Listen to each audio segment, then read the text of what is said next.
তো বন্ধুরা দেখো, আজকে গরম ভাতের সঙ্গে ফুলকপি, শুধু ফুলকপি ভাজা করব আর এই ফুলকপি দিয়ে ভাত খাবো। আর অন্য কিছু রান্না করব না। তো ফুলকপি ভাজাটা তোমাদের সঙ্গে একটু শেয়ার করি। আর ঘরে ছিল ফুলকপিগুলো, নষ্ট করে কী হবে, অনেকগুলোই ফুলকপি ছিল, ভাজা করি। এই দেখো, ছোট ছোট করে কেটে নিলাম। এখন ফুলকপিগুলো আমি গরম জলে ছেড়ে দেবো।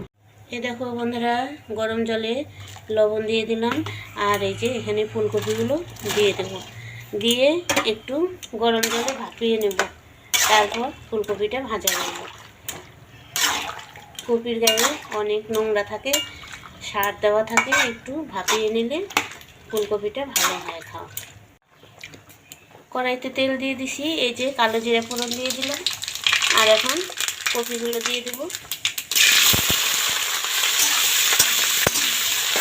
তো আজকে শুধু এইটাই রান্না হবে। এখন এর মধ্যে লবণ দিয়ে দেবো আর হলুদ গুঁড়ো দিয়ে দেবো। এখন আজকে সংসারে একটু কাজের চাপ আছে।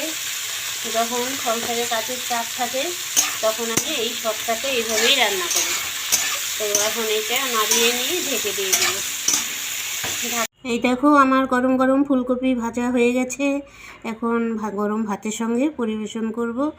আর সবাইকে এই একটা রান্না দিয়েই খেতে দেব।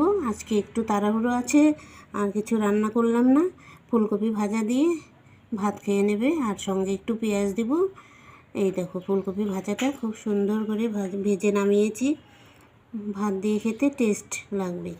তো তোমরাও এইভাবে ফুলকপি ভাজা খেতে পারো, সঙ্গে পেঁয়াজ কুচি দিলে আর একটু ভালো হয়। আমি আজকে দেই নাই।